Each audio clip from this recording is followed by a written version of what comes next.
Hello, everyone. I'm Bo from Brutal Commentary, and today I'm going to be doing my post-fight show for UFC 325.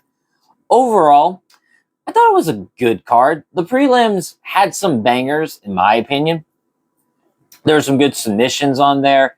Obviously, there were some fights that made me yawn, but overall, I thought the prelims were pretty entertaining.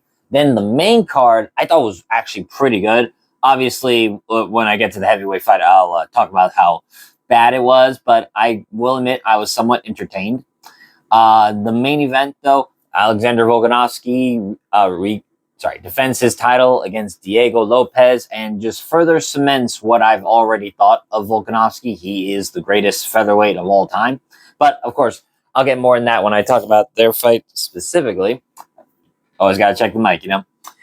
Like I said, overall, I thought the card was pretty good. I actually thought this card might have been better than UFC 324 in some aspects. I thought this card's prelims were better. I thought 324's main event was better, but I thought the main card overall was better for 324. So though, I enjoyed the fight. I enjoyed the card enough and overall I did really well in this card. I went 10-3 on my predictions. Pretty good. And so I'm now about 18-6 in total. I'm going to start kind of keeping a record of like how I am on my total picks and then, kind of do a review at the end of the year. Just see how I did overall. But without further ado, let's get to our first fight. So, in our first fight, Lawrence Liu defeats Zulong Grambo via split decision. So, Lawrence Liu becomes the road to UFC's bantamweight tournament winner. I thought overall he put in a solid performance against Zulong Grambo. Now, obviously, some people thought Grambo won. I can understand it. He had a lot of good striking moments in the first and second round. Especially, I thought in the second round was where I thought Zulong Grambo did his best work. Obviously, I think Lawrence Liu won the third round. His pressure was just better. And his non-stop pressure wrestling and grappling continuously did start to stifle Grambo, especially when I thought Grambo was getting tired in the third round. It really just came down to who you thought won the first round, because Zulong Grambo, I thought, had a lot of great striking moments, but I also thought, Lawrence Liu just kept going after him and never once alleviated any of his pressure. But I think maybe Zulong Grambo should have gotten it not just because I picked him, but because I thought Lawrence Liu, while he had good pressure, I didn't know if that was like warranted enough to win the round. Especially, like I said, when I thought Grambo just had better striking. So the overall, Lawrence Liu gets the win in his home country. So good for him. Now he is officially in the UFC. I'm not sure who you give him as his first fight in bantamweight. I mean, it is a very stacked division, to say nothing else. And so, who they give him is a good question. Obviously, if you want to slowly build him up, you don't feed him to the fucking wolves. You could give him Ricky Tercios. That's probably the best move you can make. As for Zulong Grambo, it's off to the regional MMA for now. I do think he can still make it to the UFC. He is only 20. And, he might participate in the next Road to UFC season for sure. Moving up on the card. This one was awesome for me. Kichiro Nakamura knocks out Sebastian Cizale in the third round. Boy, I got to tell you, I was sweating during this whole fight. This might be comeback of the year, and we're only 2 events in the year right now. Because Cizale, he looked UFC ready. He was stringing together great combinations on Nakamura in the first round, second round, and all the way up until he got caught with the knee in the third. Like, his body to head combinations were beautiful. His ability to get in the clinch to kind of stifle Nakamura at times was really nice. I'm surprised how much Cizale didn't wrestle. I actually thought that was something he was going to do if he were going to win. But no, it was mostly striking, and he rocked Nakamura badly in the second round. And during this whole time, I'm thinking, because I picked Nakamura, who was a slight underdog, I'm thinking, man, I'm gonna look like such an idiot. But I'll tell you what, Nakamura's corner, it's hard to say it was like as inspirational as like, say, I don't know, Ray Longo telling Chris Weidman to like start aiming at Silva's chest or something. Or just like Leon Edwards' corner. But I'll tell you what, though, that corner did a great job motivating Nakamura, telling him he's got to go for the finish. And you saw Nakamura, if nothing else, he is powerful. He's big for this weight class, too. He's a big 145er. Started aiming knees to intercept Sizzle as Sizzle kept coming in. One of those hit the sternum, or at least diaphragm. You saw it kind of suck the wind out of Sizzle. And so when he came in again, he was a bit slower, and Nakamura timed the knee perfectly to Sizzle, and Sizzle was out. Obviously, some ground and pound followed, but afterwards, Nakamura won. He is now the road to UFC's featherweight tournament winner. And I gotta say, he is fun, but I definitely think he might lose his debut. I ain't gonna lie. He had a great comeback win, and it shows he has the power to end the fight at any moment, and you've got to be careful with that. But boy, his volume was not up to code for this fight for me. It was just very, I wouldn't say anemic, but it definitely needed to improve. But it was like I can't say the knee was a fluke, not whatsoever. He timed that shit perfectly, but I feel like Nakamura needs to improve his volume, because if he fights the way he fought against some of the other bantamweights who are, just smarter and not going to get caught like that, yeah, no, he's not going to win his UFC debut. But again, featherweight, though, that's another talent-stacked division. But if I were to pick one, I'd say Roman Tavares be the perfect matchup, as those guys are just going to try to knock each other out. That's what they're going to do. So, yeah, those two, Nakamura and Tavares, they're definitely going to try and knock each other out. As for Sizzle, I honestly think you could give him a UFC contract. He looks UFC ready. He just got caught. He was literally on his way to win. He won both rounds. He was winning the third. I don't know. I think you should sign Sizzle. I think you should give him a chance. If they don't, he can always just, probably get 1 or 2 pro fights. He might get a call to fill in a fight short notice for sure. But I hope they give him the contract. If they don't, I'm not going to matchmake. I don't know what if. But I definitely think Sizzle should get a chance. Moving up on the card. Don Mar Fan defeats Sung Hyuk Kim via unanimous decision and becomes the road to UFC's lightweight winner. Overall, simply put, Don Mar Fan was just far better in the stand-up and far more technical than Sung Hyuk Kim. All Kim did throughout all 15 minutes was march forward, initiate the clinch, and try and take Don Mar Fan down.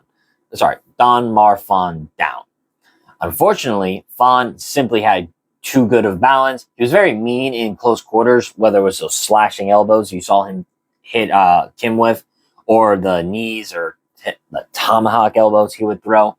Fan did a great job of just making Kim pay every time he closed distance. Whether it was also those teeth you saw where he kind of pointed the toes like this so that they jab up to the body. He kind of hitting right to the diaphragm. Or like I said, the elbows that I just demonstrated. Marfan's and also his balance was very good. Marfan is very, very fun to watch. He's very technical. He's very good at avoiding getting taken out in the clinch. Even when he did, he was able to either reverse or get back up almost immediately. So it was never really any concern when Kim did take Marfan down. And overall, he just was a more well-rounded fighter. I thought of this when I picked him, and it held true. He was just a simply more well-rounded fighter, and it played to his benefit. Kim's tough, that's for sure. He took a beating for 15 minutes, and he didn't slow down. He kept going after Marfan and really wanted to get that win. But unfortunately, it just seems I don't think he's going to be UFC level. He is seemingly, or I'm talking about Kim, by the way. He is seemingly a punching bag. That's the honest truth. He had 2 good wins to get to the tournament finale, but if he's fighting someone who's got good movement or distance striking or just good takedown defense, Kim is going to struggle so much, unfortunately. And you saw this was his second crack at Road to UFC. First time he lost to Rong Zhu, this time to Marfan. It's just unfortunate for Kim, but I don't think he's going to get the UFC contract. As for Marfan, he's a fun guy to watch. I really loved his techniques throughout the fight. And overall, his just diversity and weapons were really good. He's a good fighter, and his only loss is to Quinlan Salkill, who I'm going to get to later. I got some words for Quinlan Salkill. I'll tell you that.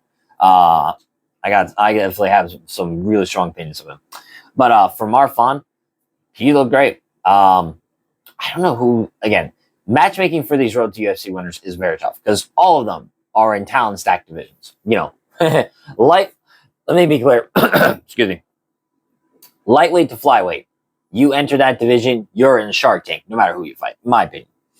But I feel like maybe give Marfan the loser of Chase Hooper versus Lance Gibson Jr. probably might make the most sense.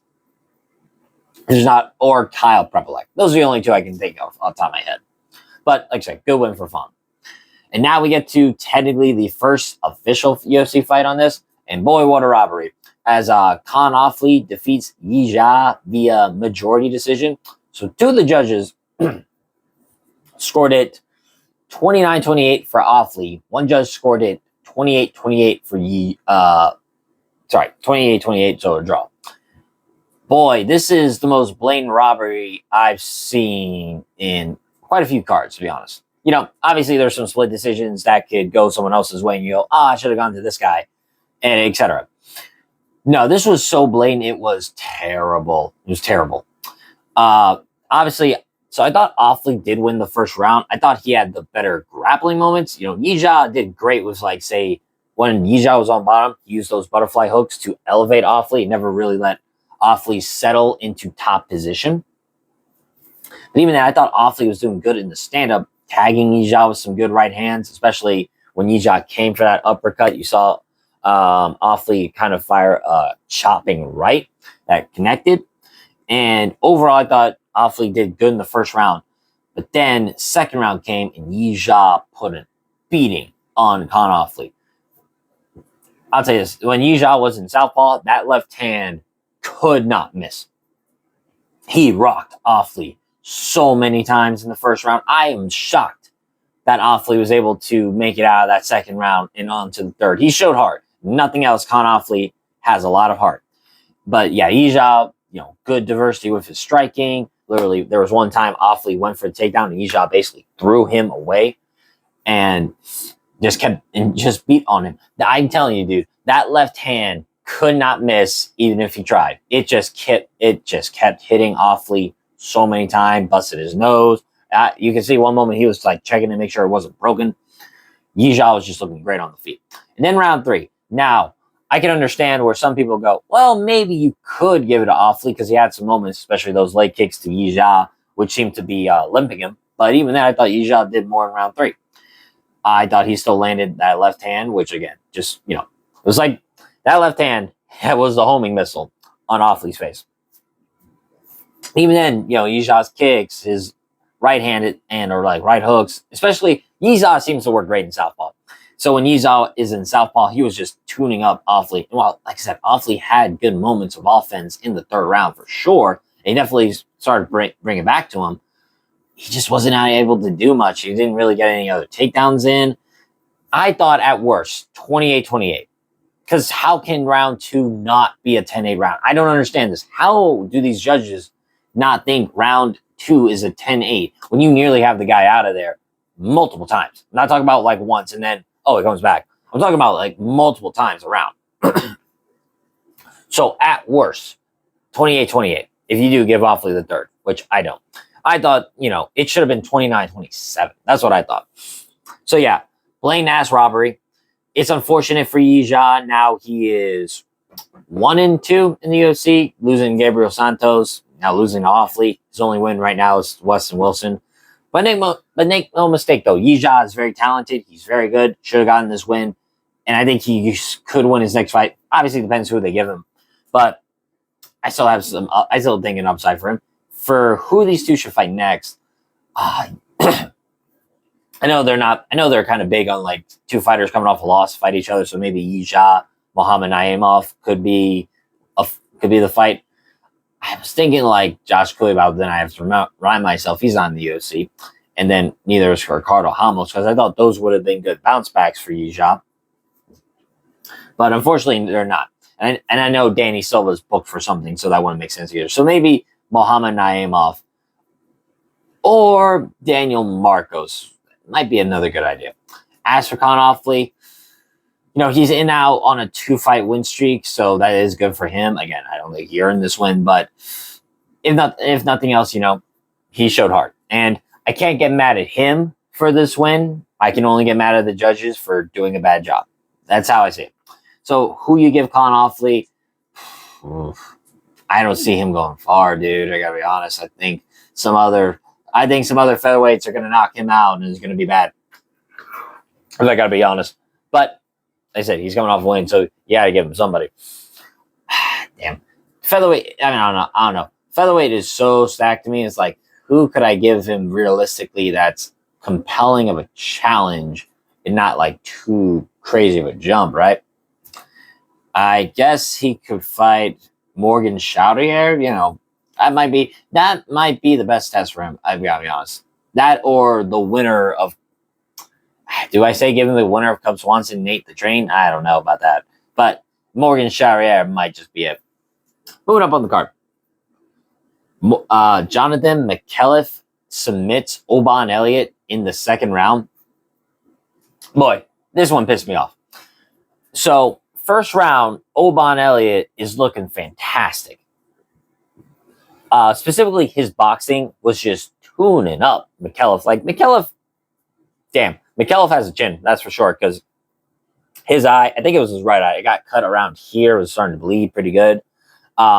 I don't know what it was specifically, but I can tell you this. The McKelliff who fought Kevin Jousset and the McKelliff who fought Oban Elliott up until he got the win, they were not the same fighter, because the one who fought Jousset was really good at spamming kicks, fighting at good distance, good punches, 2-kick combinations. This one, he kept walking into Oban Elliott's shots repeatedly. And even when McKelliff started using his kicks, they were either not properly set up or thrown at such a slow speed that either Oban saw it and evaded or caught it and then landed a punch afterwards.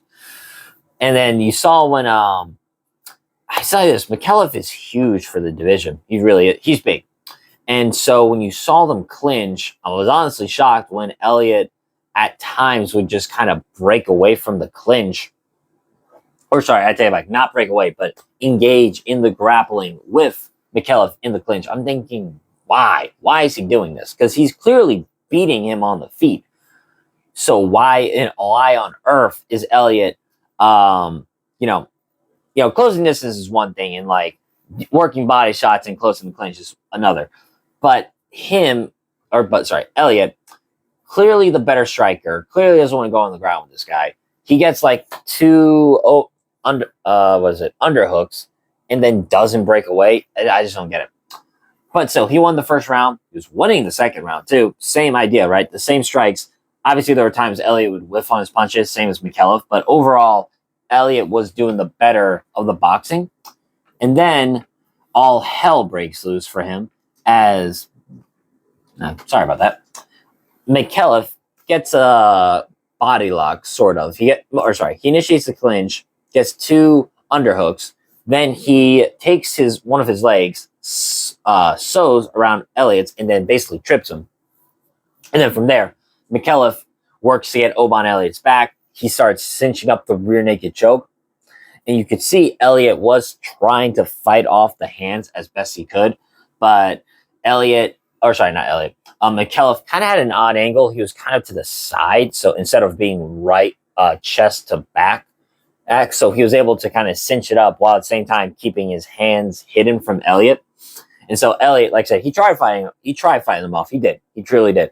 But eventually he went out on his shield and got choked out. So Jonathan McKelliff submitted him via technical submission. I'll say this. McKelliff is tough. Absolutely. He is a very tough fighter. Took some big shots. He's got a good ground game. And he's got some powerful striking, I think. But boy, like I said, he got to work on that head movement. And he's just got to work on setting up his strikes. I don't know what it was. Because like I said, the Kevin Jousset fight, his kicks were so much better than what they were now. But So he got the win, which was impressive. He called also Neil Magny. I figured might as well give him that fight. I mean, who else is Neil Magny going to fight right now? And, Neil Magny's always a good test for these guys. I don't know if I favor Mikelev's chances that great if his striking's like that, but, if it gets to the ground, who knows, right? As for Elliott, boy, these is hard times. Obviously this comes into play, like how good really is Seok-Young Kyo if Elliott got submitted by Mikelev. I mean, I think Kyo is still better than most of these welterweights. I think Ko is going to get a lot of wins in this division. But it's definitely but he exposed Oban Elliott's lack of grappling greatly.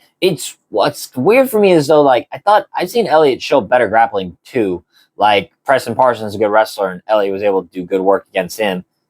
But yes, in terms of wrestling, Oban Elliott is not that deficient. In terms of grappling, however, and his jiu-jitsu, that's where Elliott's biggest struggle is. Like I said, not being once he got taken out one time and the fight was over. Like, do you know how insane that kind of is, right? One takedown and all of a sudden all that momentum you had all goes out the window. That is not good. That's not good. But I think obviously they're going to give Elliott another chance. If they don't give him another grappler, I feel like Phil Rowe makes the most sense. That would be a good striking battle.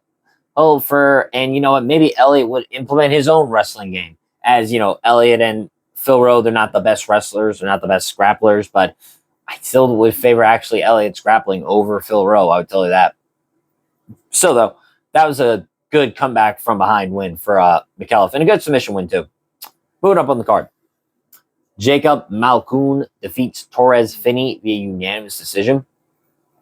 Simply put, Malkoun was better than Torres Finney, especially on the feet. His jab and his boxing combinations were impeccable in this fight.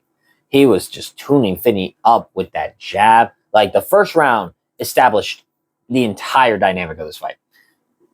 When they were on the feet, Malkoun was simply just boxing Torres Finney up. His jab was, like I said, the most persistent thing in the fight. 1, 2, 3. He would either fire them like one at a time or like three into bursts.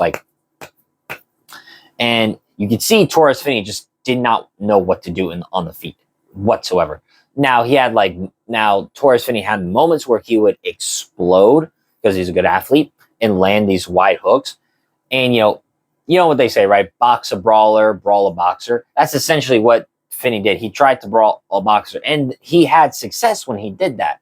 But they were few and far between in comparison to the consistent work that Malkoun was putting in. And now, should be more note, apparently in the first round, Finney tore his LCL. And you could see it when in that second round, he started to kind of like hop and hobble as his right leg seemingly would not answer him. And you could also see it when Malkoun would later take down Finney. You could see Finney like literally shout in pain because it clearly hurt. But hey, Torres Finney, he showed some grit and heart, that's for sure, because he did not quit. Especially in that second round, I thought Malkoun was going to finish it because he landed He landed a jab, then peeled the hand of Finney, then fired off a cross, and that dropped Finney. And then I thought Malkoun was going to finish it with ground and pound. Instead, Malkoun, he does have a black belt in jiu-jitsu, showed that he's got pretty good control, pretty good at torques, using half Nelsons. Overall, just go with his body locks as well. He was able to out-wrestle and out-grapple Torres Finney pretty effectively in this fight. Now, obviously, this is Torres Finney with basically one leg, but still, he was able to control Finney at what he does best, and at the same time also beat Finney soundly, where Finney is most deficient at. Overall, this was just a clear performance by Malkoun, who, had been away for about 2 years, right? His last fight was March of 2024. Yeah. Fior versus Blanchard. That was March of 2024. Took me a second to remember it, but yeah, Malkoun hadn't fought in a long time. And now he comes back, he beats the meme fighter in Torres Finney. And like I said, I thought he put on an excellent performance. I feel like, though, what one complaint I could have? I guess the finish. You would always think, what's one thing a guy can improve on to what already was looking like a kind of flawless performance? The finish. That's about it. I mean, but then again, Malkoun isn't really a finisher besides Andre Petrosky literally running into his hip. A lot of Malkoun's wins aren't they're not finishes, they're decisions. So, well, but with that being said, I was still very impressed by Malkoun's hands, his wrestling, his grappling. He's a very well-rounded middleweight for sure. Who does he fight next? I figured, Malkoun is still very skilled. He gave Brendan Allen a run for his money a few years ago. But at the same time, the landscape of middleweight has changed pretty effectively. That said, him and Roman Kopylov might be a very interesting fight. Specifically, seeing how Kopylov's kickboxing works with Malkoun's boxing. And, Malkoun does have, and, they both can wrestle and have good control. So I think that'd be kind of interesting. As for Torres Finney, obviously he needs to heal up.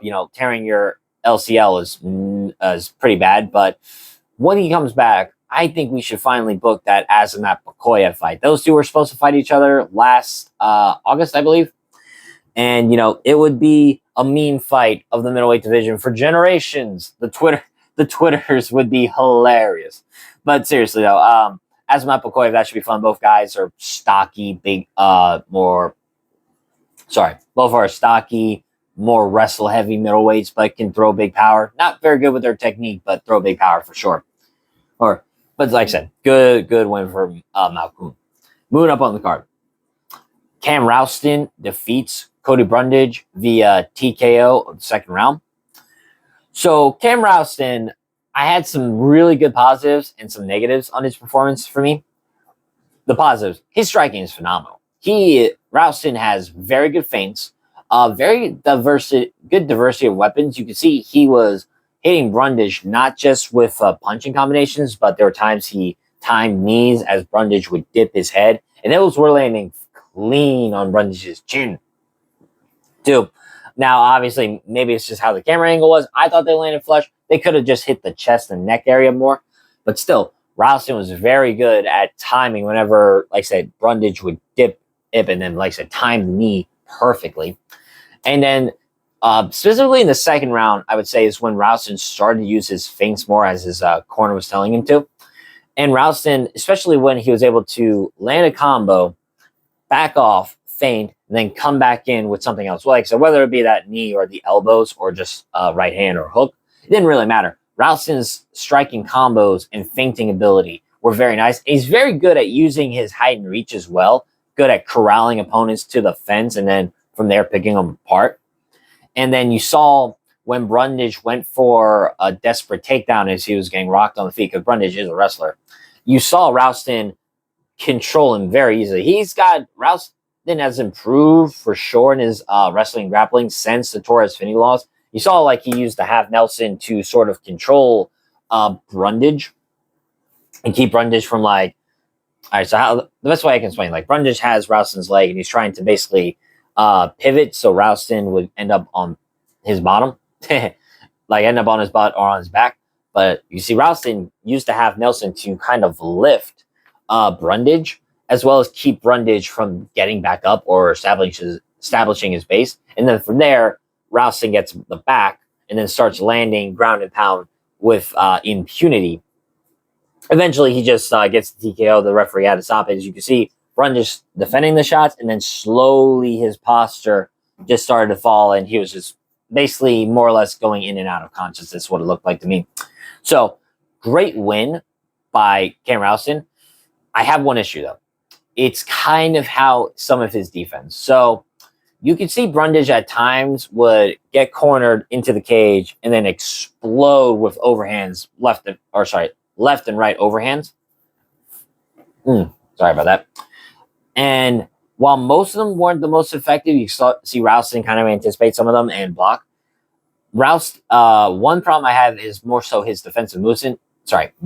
As you saw, Rouston would literally go back in a straight line. And I'm not the biggest fan of that because that's one of the biggest things about tall fighters you notice. Like a lot of them will lean straight back or like just go back or sorry, just like literally walk backwards because they're so tall and ranging. Usually it's kind of hard to aim for their head. But I'm telling you now, if Ralston fights a much better striker, one of them is going to be able to corral him over the fence, and he's not going to be able to move backwards, and they're going to land and that the punch that Brundage was trying to land. In fact, Brundage landed some of those shots. Now, eventually, Ralston was able to get the timing down on them and avoid them, but his nose was bloodied by the end of the fight. And while I know some people think, well, Ralston still had a really good performance, I'm not saying he didn't, and I do think he had a great performance, especially when it came to offense. I'm just saying, dude, I've seen it too many times. Tall fighters lean back, there's no more room, and then they get caught. I've seen it multiple times. So, Ralston has great offense, both in striking and grappling. Just got to shore up a bit of his striking defense, and then I think he's also going to be a problem. I mean, he trains with Adesanya's team too, so you know he's good with his feints and good with his striking. So, excuse me. So I definitely think for sure Ralston is still going to be a problem for the middleweight division.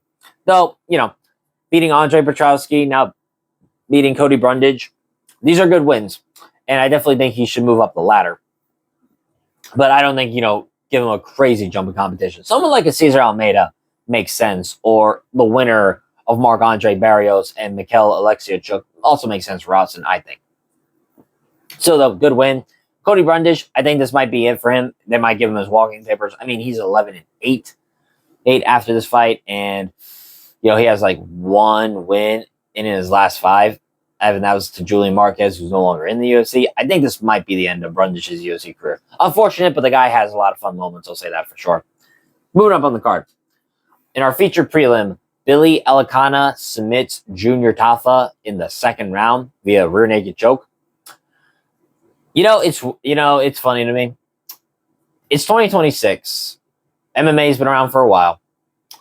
And I understand the light or the heavier weight classes may not be as skilled as the lighter weight classes. But man, you are how long has Tafa been in the UFC? So, Junior Tafa, right? He's now 6-5 after this fight. He made his debut in 2023. You're telling me in about roughly 3 years, this guy has not improved his grappling whatsoever? I mean, it's ridiculous. It's absolutely ridiculous. I understand he comes from a striking background, but we've seen so many other strikers come through here and at least develop some semblance of good takedown defense. I mean, Wonder Boy, obviously I know people say he gets out-grappled all the time. That's not true. He actually has good takedown defense for the most part. Pereira, Glory kickboxer, came in here in his late fucking 30s, and he has good takedown defense. Tafa is not that old, dude. He's not that old, guys. He is, where is it? He's 29, right? You can say, oh, he's got all the time in the world. Well, not after this. I think he's getting his walking papers after this, to be honest.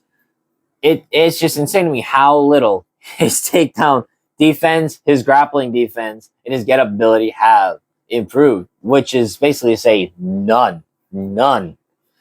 I guess to basically paint a picture of how the fight went. First round was Tafa because while this fight was on the feet, he had a lot of great moments on the feet. He caught, for example, he dropped Elikana with a counter overhand right as Elikana was coming in. I mean, credit to Elikana. He took some big shots in this fight, and I thought for sure that punch would have rocked him much worse, but it seemed it was a flash knockdown because after he hit the ground, he got right back up. And then from there, still it was Junior Tafa winning the round because he was stringing together some good combinations. I especially loved when Tafa would throw a right hand to the head and then end it with a left hook to the body, or sometimes vice versa, left hook to the head, body, and then overhand right to the top. So I like those from Tafa for sure. And, Elikana's got a chin on him. That is for damn sure. Like I said, he took some big punches, and Tafa hits hard for sure. But yeah. And then in the second round, it looked like, to me, Tafa was winded. It looked like that to me. Like Tafa was winded. There's no other way for me, I think I could describe it, because maybe it was Elikana firing some of those body kicks, and maybe some of those punches to the body. But then eventually, he's able to get Tafa down, and then from there, it looks like Tafa just accepts defeat and accepts the inevitable as Elikana is able to roll him, get to his back, and then cinch up the rear naked choke without any resistance. And then from there, Tafa, he's been caught in those submissions before. He knows his goose is cooked. That's it. That's it, man. For as good as his striking is, and for as powerful as he is, his grappling is terrible. I just cannot get that. I just cannot overlook this or get over it. It's not so much like his background's kickboxing. It's not so much that, he doesn't really have that many MMA fights, right? He's has 11 in total. It's just, to me, it's like, you've been in the UFC how long, how old, and you're telling me you've not improved a damn bit when that's what most people are going to do against you. It just baffles the mind. As for Billy Elikana, this is a good win for him. He's now on a 3-fight win streak. I gotta be honest, the way Junior Tafa fought him, I actually thought Ibo Aslan would have fought Elikana. That's not what happened. But either way, that's not, like I said, 3 fights in a row, 2 of those finishes. Now, not the greatest opposition, obviously, but light heavyweight is pretty shallow either way. Still, Elikana, that's a good comeback win for him, and he's shown he's a well-rounded threat, and I think he's a good fighter for sure. Obviously, I don't think shoot him up the ranks, and I'm not saying that whatsoever, but he could be in a position to fight for the rankings one day. It just depends on who they give him, which I think Modestas Bukauskas would probably make the most sense to me, or Brenson Ribeiro as well. One of those two I think makes sense. As for Tafa, like I said, give him the pink slip. It's a waste of time. Give him the pink slip. I'm not normally this harsh, but like I said, when you are that deficient in your MMA game and you seemingly have not improved, what's the point? Moving up, our main card opener.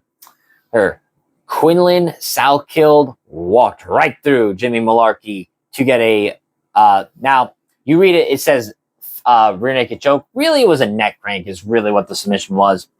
But either way, submits Jamie Malarkey in the first round. So I had said before, I had some choice words for Salkeld. None of them bad whatsoever, let me be clear. Real quick to kind of recap the fight. Salkeld surprisingly went for a lot more of his grappling and wrestling in this fight. I actually thought he would strike a bit more with Malarkey just because Malarkey has a glass chin. But instead, Salkeld had some good wrestling moments to him. Malarkey had a moment or two where he was able to reverse positions in the clinch and then press Salkeld against the fence and even got him down a bit. But Salkeld got back up. They're still in the clinch, and then Salkeld throws Malarkey with authority. And then from there, Salkeld cinches up the back with a quickness, gets a sort of neck crank, rear naked choke like thing. I say rear naked choke because of the way he kind of held the grips and his arm. But the pressure and how the choke was performed, it was basically a neck crank because you see Malarkey's head forcibly move. So it was more or less a neck crank. So the way, the ease in which Salkeld was able to do that was impressive. Now, obviously, Malarkey, maybe not the best guy. He's a journeyman. And it was supposed to be Ranju, which I thought might have been a little bit of a tougher test, but I think one Salkeld would have won. But man, like I said, man, I had some choice words. These are my choice words. Salkeld is the prospect of 2026, I think, to watch. Not Ateba Gatier, not Ismail Dulatov. It's Quinlan Salkeld. I think it's the prospect of 2026 to watch. He was spectacular in 2025. Coming into this year, mark my words, he will be a ranked lightweight by the end of the year. Mark my words.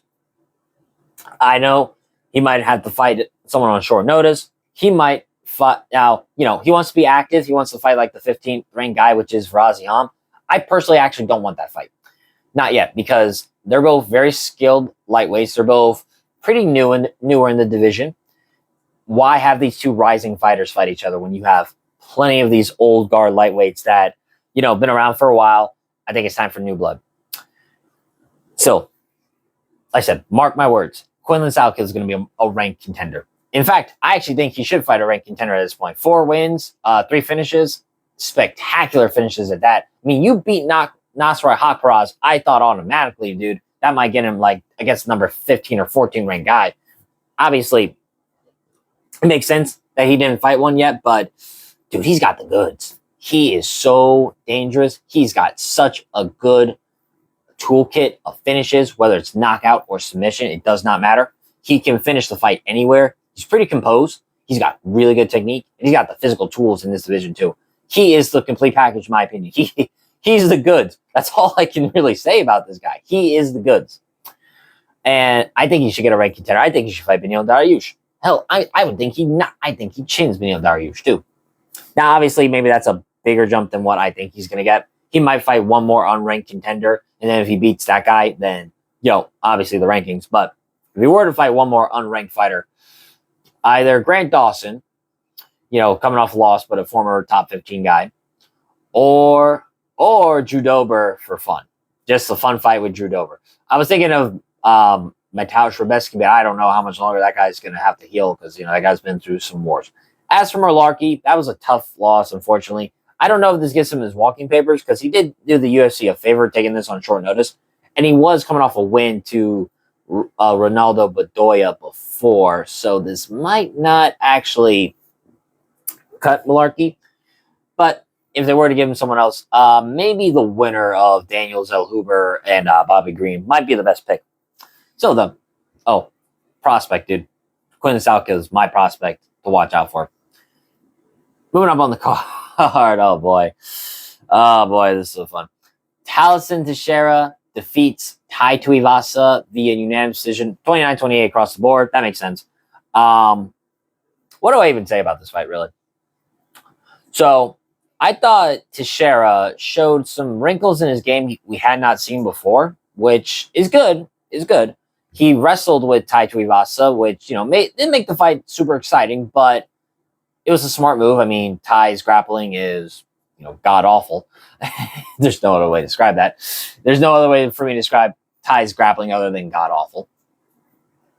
And so Teixeira, he would, most of the time, Teixeira would get takedowns by either making contact, getting a tight waist, and then lacing his leg and then pulling Tuivasa to the ground. That's mostly how Talison got his takedowns because he wasn't shooting like double legs or single legs, except for one time, and I'll get to that one in a minute. But in the first round, Talison got tied down, started landing in some good elbow ground and pound specifically. He was able to angle his elbows to Tai's head pretty well, either aiming for the side or going 12-6, as well as laying down some good ground and pound as well. Tai got up, and then Talison on the feet had some good moments, specifically landing his body kicks and head kicks, and then also landing some good combinations. Obviously, I thought Tai had his moments on the feet, specifically going for those shin leg kicks and those overhand rights that were landing on Teixeira. But still, overall, Teixeira just controlled too much of round one in order for Tai to do anything. And then round two, both guys starting to get gas, but Teixeira is still able to get some good takedowns, especially one specifically where Tai literally basically has his hand by his waist, and he just starts eating punches left and right by Teixeira. And then Teixeira shoots a takedown in, which is smart. Landed a good combo, shoot a takedown. And then from there, it was basically he stayed on top for basically the rest of the round. Tai had some moments when they were on the feet, whether in the clinch, landing elbows or overhand rights, but nothing of too significance. Then round three. Boy, you have the number 12. I can't believe I'm saying that, right? The number 12 ranked guy in Tai and the number 15 in Teixeira. Both guys sucking wind, putting their hands by their hips, going, oh, okay, let's go. Looking like the two most tired men I have ever seen. And you are literally, if you're like a Tai fan, right? You're a Tai Tuivasa fan. You are screaming at your TV when Tai clearly has Teixeira hurt, right? Teixeira's sucking wind, and he doesn't do a fucking thing. He lands some overhand rights and some clinch elbows, but most of the time Tai, because he's tired apparently, just keeps clinching like, he is so, Tai Tuivasa, so tired. He and Talison Teixeira is so tired. Like literally, Tai is not doing a fucking thing. He is just throwing, like I say, he threw some laboring overhands, put his hands by his hip, had like a weird headlock because Teixeira went for a takedown. Tai stuffed it because Teixeira was too tired and did nothing. How are these two the 12th and 15th guy in the world? You're telling me that there's 11 guys better than these two? I mean, what are we doing? What are we doing here? Now, obviously, like I said, that was Tuivasa's round.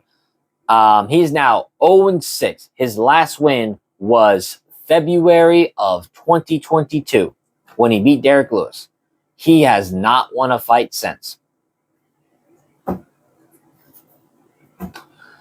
How was he ever still in the top 15? I don't understand how he was in the top 15 when he was on a 5-fight skid before this fight, and hadn't fought since August of 2024. How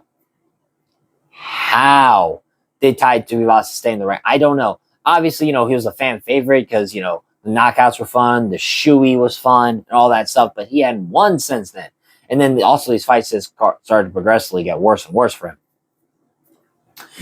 I don't know what it is, dude. Because if you're a newer MMA fan like I am at the time, and you didn't see heavyweight in the 2010s until I did, tape studying all this, dude, heavyweight back then was the land of giants, monsters. You had Fedor, Emelianenko, Mirko Krokop, Melvin Manhoef, Junior Dos Santos, Cain Velasquez. Hell, you had fucking Ngannou and Stipe Miocic 5 years ago.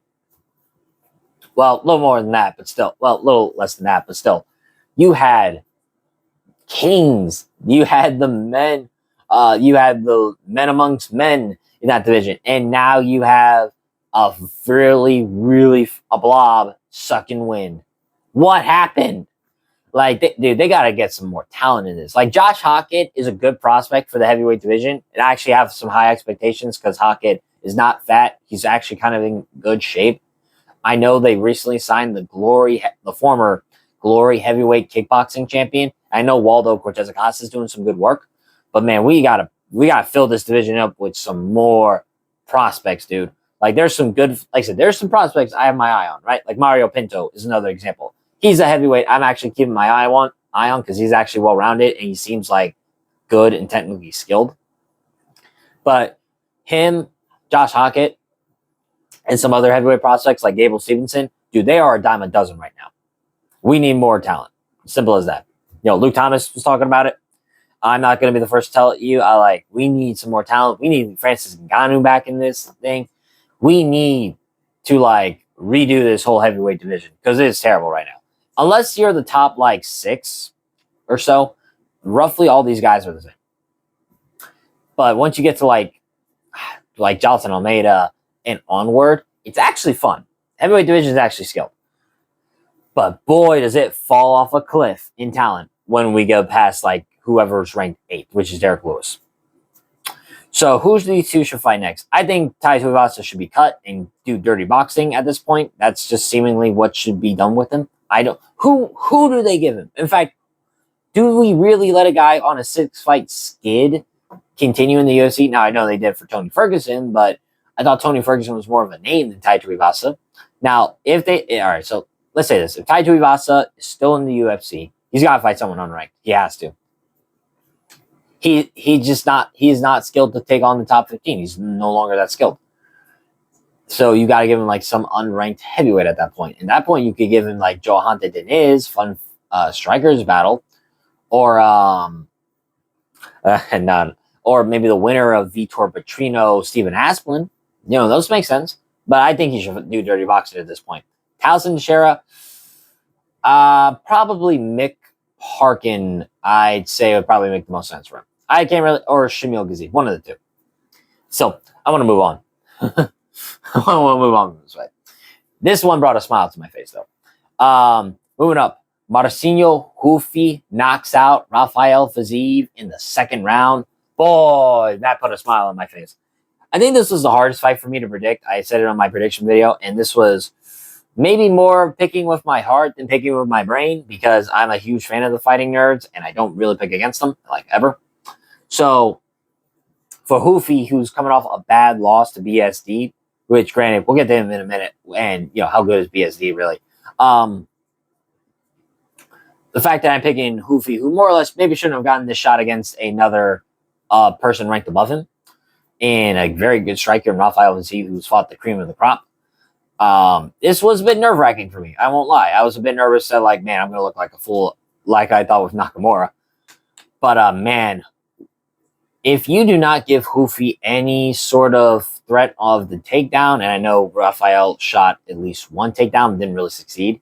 But, boy, if you do not give Hoofy any threat of the takedown, if you're just striking with Hoofy, you are playing a dangerous game. You are walking a knife's edge if you are just striking with Mauricio Hoofy, because think of it, Rafael Vaziev has won over 70 Muay Thai fights.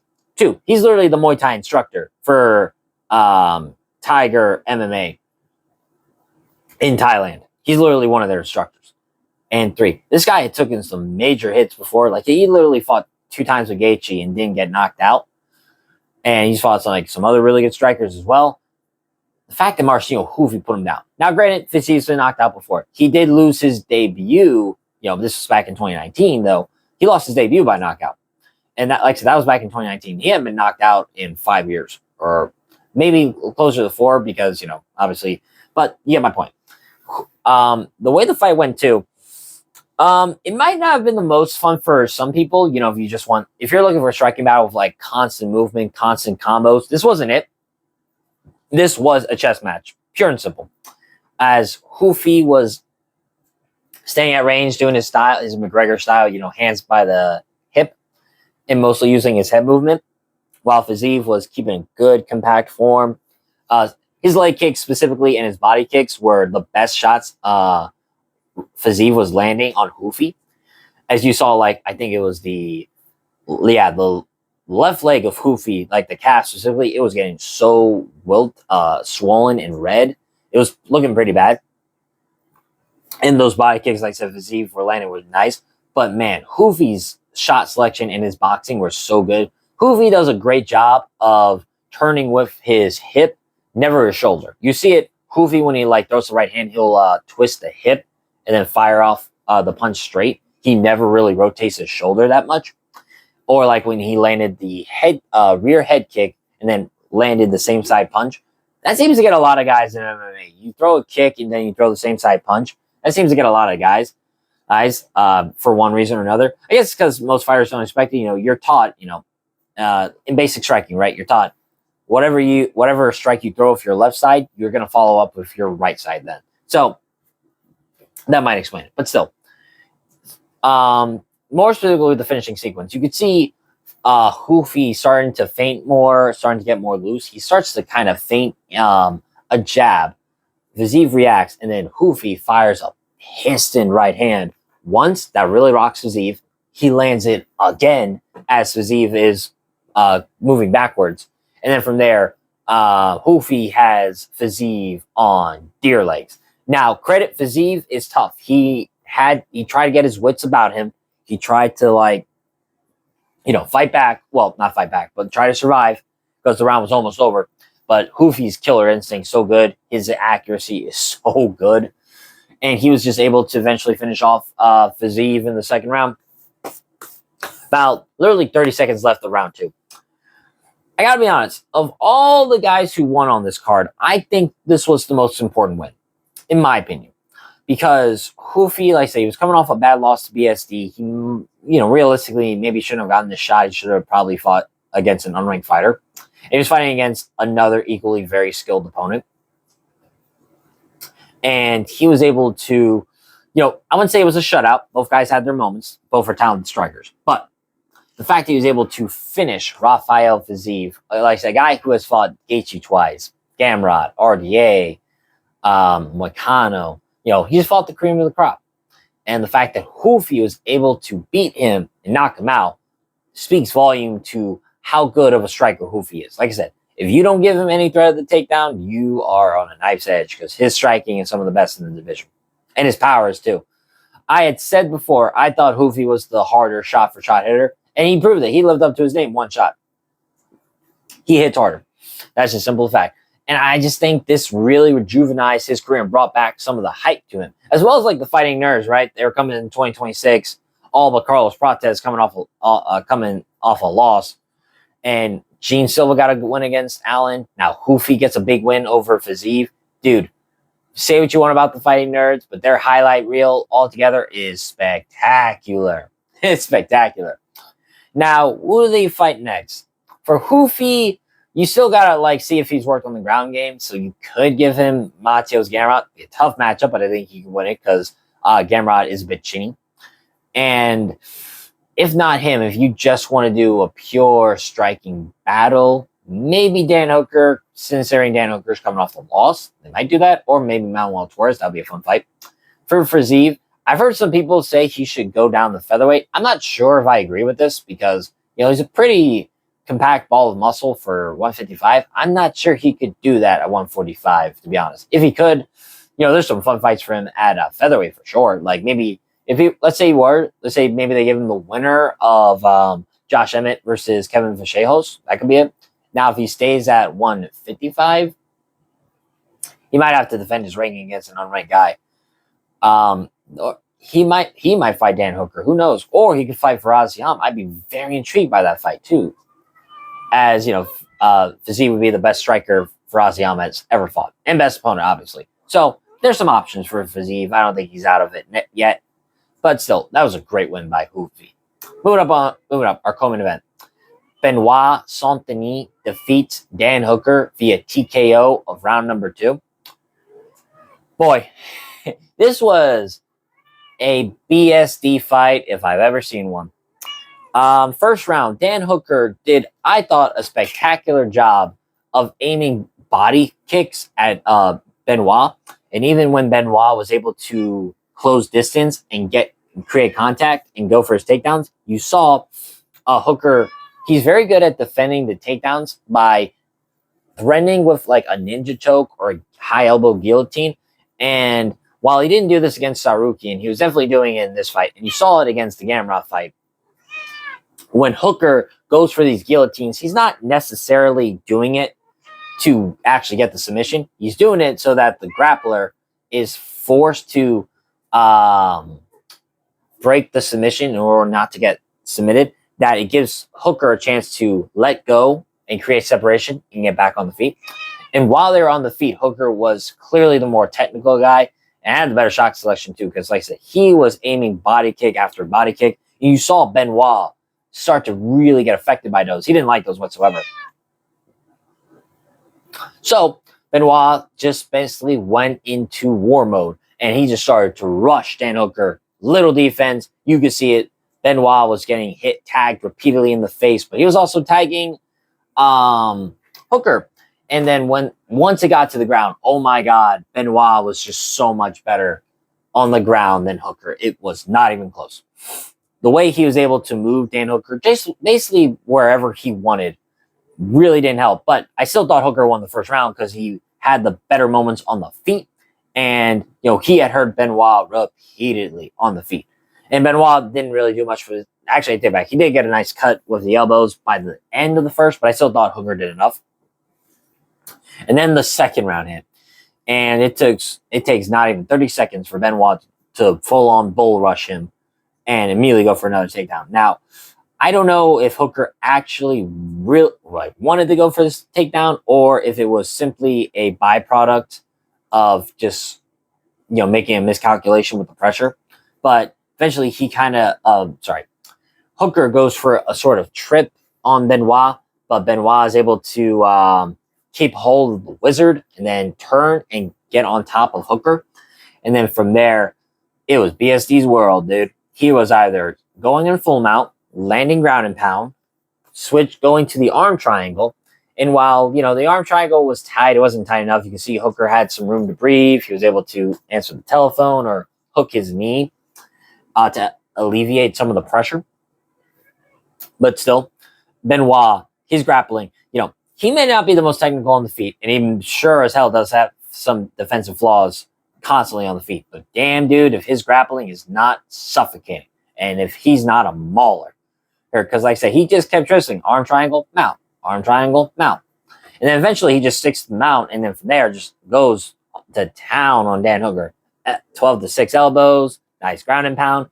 Hooker was defending as best he could, and maybe some people could argue early stoppage. There was about 15 minutes left, 15 seconds left, but I thought it was a good stoppage. Dan Hooker was not improving his position. He was shelling up, but you got to move.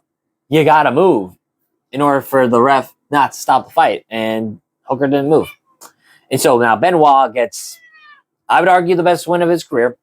Now that's 4 fights in a row that he's won, and he continues his finishing streak. 17 fights, 17 finishes. This dude is a finisher of the highest degree. And he's not doing it against bums. He's doing it against some elite level fighters. And I guess this further elevates not only his win over Hoofy, but Hoofy's loss to him. This has elevated both of them quite substantially after this card. Now, who these guys should fight next? I feel like this was actually the easiest on the whole card. For Benoit, I know some people think he should fight like either the winner or loser of the Holloway Oliveira fight. I'm not so sure he gets that. I would actually think he should fight the Arman Tsarukyan, because we know Tsarukyan will not get next title shot immediately. He's probably going to have to fight one more, and who better than the God of War to fight? They both are roughly the same fighter, right? Both can strike, both can wrestle, both can grapple. I think Arman does it at a higher level. I think he's a bit better with it overall technique-wise. But he's got to deal with the bull that is Benoit, just this marauder who will not stop coming forward. I think that would be a great fight, Arman versus Benoit for sure. As for Dan Hooker, give him Paddy Pimblett. Those two have talked mad shit to each other, and they both suck at what the other's really good at. Paddy's does not have good striking technique. Hooker does not have good grappling. It makes the most sense. Now, granted, I know he said Michael Chandler at the White House. That's not a bad idea either. I think Dan, I know they already fought, but, maybe Dan Hooker can beat this older version of Chandler. I can definitely see them doing that, but I would prefer Paddy Pimblett, Dan Hooker, just for the grudge match, I think. But still, that was an impressive by Benoit. Now he's going to be in the top 5 for sure. Moving up, our main event. Real quick, if you enjoyed the video, like, subscribe, and leave a comment down below on your overall opinion. I definitely love to hear what you all think of this card. But going on with our final fight. In our main event, Alexander Volkanovski defeats Diego Lopez via unanimous decision. 249-46, 150-45. This was essentially the first fight if we added an extra 5 rounds to it. That's all it was. I have thought throughout the entire week that what was the worst outcome this fight could have? I don't think it was like either guy losing, right? If Lopez wins, it's unfortunate. He could get another title shot depending on if there's another champion. And he's always a fun guy. He's always going to get fun fights. Volkanovski, if he loses, what's the big deal, right? He became a 2-time champion. I still think even with a loss, he would have been the greatest featherweight of all time. I still think he is too. But I don't think it would be detrimental to Volkanovski. It'd be like, I don't know what to say. It'd be his time. You know what I mean? Father Time finally caught up with him. I thought the worst outcome was that this fight would play out exactly like the first fight and shows and just cements even more how pointless this all was. And that's unfortunately just what happened. Like, I could go like Diego Lopez had some things he did that improved for sure. I thought his striking mechanics were a bit better. I thought the leg kicks specifically were his best weapons. I thought he was able to initiate and use some of his grappling much better. Like, he actually got the back of Volkanovski twice. He nearly had an armbar in the 5th. But Lopez, I don't want to say this. Like, I actually had my dad tell me this, like how shocked he was. Like, he was so shocked how Volkanovski was able to fight like the taller man there when clearly Lopez is a bigger guy. And it's simply due to the fact of 2 things. 1, Diego Lopez did not cage cut once again. He didn't really corner Volkanovski in any way, corral him to the walls of the cage, none of that. Lopez simply just followed Volkanovski. The only difference is Volkanovski in this turned a different angle. He went to the left instead of the right. And so that was the biggest thing in that fight. But another thing is Volkanovski, 1, he has an impressive reach. He has a very, very long wingspan for his body. I mean, you see it, right? You've seen it, right? Volkanovski with, like I said, a 71.5-inch reach. Now, Lopez technically had a bigger reach by an inch, but Volkanovski knows how to use that so well first, and he's done it for years. He's always been a smaller guy, but he has such a good reach advantage over some of his opponents, or just good at using it. And Volk just knows how to use movement. He knows how to step in and he knows how to change stances. He knows how to fake and feint in and out. Knows how to circle, and very good at aiming punches at the face, specifically obscuring vision. He's very good at aiming punches around the eye area and messing up his opponent's vision. You've seen it multiple times. Like Brian Ortega is a good example. You saw how battered Ortega's eyes were right here. Sorry, right here, around here.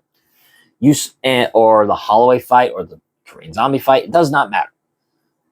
Volkanovski has always been good at aiming those punches at the face of his opponents and just obscuring their vision. And plus, like I said, you have a guy in Lopez who did not, change whatsoever. Like I said, he had some good kicks. His striking mechanics were a bit better, but he was still essentially the same guy he was before, and he was the same guy he was when he fought John Silva. The difference is John Silva came to him and tried to embrawled with Lopez, which is something you don't want to do. If there was and it was exactly like the first fight in the fact that Lopez hurt Volkanovski. He knocked him down in the third round, kind of a flash knockdown. I think it was an intercepting jab that knocked Volkanovski down. But Volkanovski got right back up and continued working. He did exactly what he thought, or what he said was he was going to make it seem like what was the point of this fight, essentially. I mean, Volk did a great job of improving upon what he did in the first round. In fact, he did so much better that in the first fight, you can make an argument for 48-47 Volk. I mean, one of the judges did. But in this one, I don't know of a single round you could actually give Lopez. I thought 50-45 made the most sense. If there was one round you could give Lopez, maybe the third, because that was the round he dropped Volk. But even then, Volk still landed the better shots in that round. Now, obviously, this fight, I don't think this was fight of the night, to be honest. I thought, it was the exact same fight, but I thought it was a bit, I don't want to say boring. It wasn't boring. But I don't think it was as entertaining as the first fight. And, but Lopez still has a chin of granite. He took some big shots from Volk and still just kept moving. He's got a chin of granite. I still think Lopez has the best chin of all active featherweights right now. And I think that holds true. But this locks him out of the title picture indefinitely until someone else beats Volkanovski. And even then, Lopez is going to have to get a lot more wins. But this case him out. It's a shame because while I agree this fight shouldn't have happened, I was like, man, maybe this fight's exciting. Maybe people won't be as bummed about it. But no. We got the exact same fight, unfortunately. It's unfortunate, but that's just what happened. So, with that said, let's talk about Volkanovski for a bit. Understand this. When I got into MMA, he was already champion. In fact, my first full year of MMA back in 2023, I saw Volkanovski at his peak when he challenged Islam the first time and fought him to the limit, ran through Yair Rodriguez, and then lose the way he did to Ilia Topuria via the head kick. To Islam via the head kick. I literally saw the peak of his powers and then the fall from grace. And then I did tape study the week of for this fight, and I had watched other Volkanovski fights before. And while I understand I'm relatively new to MMA, I didn't live during the Jose Aldo era. I don't really care, to be honest, in this aspect, because for my money, Alexander Volkanovski is the best featherweight to ever compete in the UFC. Now he ties Jose Aldo for the most title fights in UFC. Not overall, because if you count the WEC, which is technically part of Zuffa, so it does count, Aldo still has more. But in the UFC, they're tied. And, Volkanovski beat Aldo head-to-head, and I think his wins are better than Aldo. Beating Holloway 3 fucking times. It should tell you something. Yair, Ortega, Zombie, Chad Mendes, Aldo himself, now Lopez. I mean, I just think Volkanovski's campaign through this division is something spectacular. You got someone who's fucking 37 And the way he fought looked like he was in his prime. He put on another Volk masterclass. He is one of the smartest, most well-rounded fighters we had ever seen since Georges St. Pierre, in my mind. I don't think there's been many other fighters who, like Volkanovski, are intelligent in their ability to game plan, intelligent in their well-roundedness, and their ability to pick one specific skill set and lean on that for a duration of a fight, and being able to just capitalize on opponents' mistakes like that. He is so goddamn smart. So smart, man. And overall, I can go on and sing his praises, but I think simply put, Volkanovski is not only the best featherweight we've ever seen, it really just shows how good this fucking division is, really. I mean, this division has not been around for long. It's been around since the 2010s. But the fact that it's been around for as long as it has, and it's only ever produced 5 full champions, not in interim, but 5 undisputed champions, shows you the talent and how really good you gotta be in order to be champion in this weight class. Because you know how many talented fighters are on featherweight. And the fact that only 5 of these guys have ever been champion is something to behold. But I also think Volkanovski is the pinnacle of Australian MMA. Truly, I do. I think he's the best Australian fighter we had ever seen in MMA. So, I mean, honestly, even if he lost, I didn't think my opinion of him was going to change, but I think this just further cements the legacy. And yeah, this was a good one. Real quick, who they should fight next. Volk made it easy for me. He said the winner of Mozart versus Murphy. I think those two are, like I said, going to headline the UFC London card next month. And I think the winner, obviously, should fight Volkanovski. It'll be interesting to see who either won, because one, it's a fresh matchup, and two, if it's Evloev, you got the best wrestler at 145, and against Murphy, you got someone who, like Volk, both well-rounded. I think Volk does it at a higher level, but Murphy's shown an ability to end fights on the turn of a dime when absolutely needed, so that could be fun. As for Lopez, we have to do the Yair fight. That is the only fight I want to see with Diego Lopez right now. The bad blood, do it for like UFC Noche in September. I think that's absolutely the fight to make, Lopez versus Yair. But with that being said, that has been my post-fight show for UFC 325. As I said before, if you enjoyed this video, like, subscribe, and leave a comment down below on your overall opinions. With that being said, I've been Bo from Brutal Commentary. I thank you all for listening. And remember, stay calm, stay respectful, and enjoy the violence. I'll see y'all next time.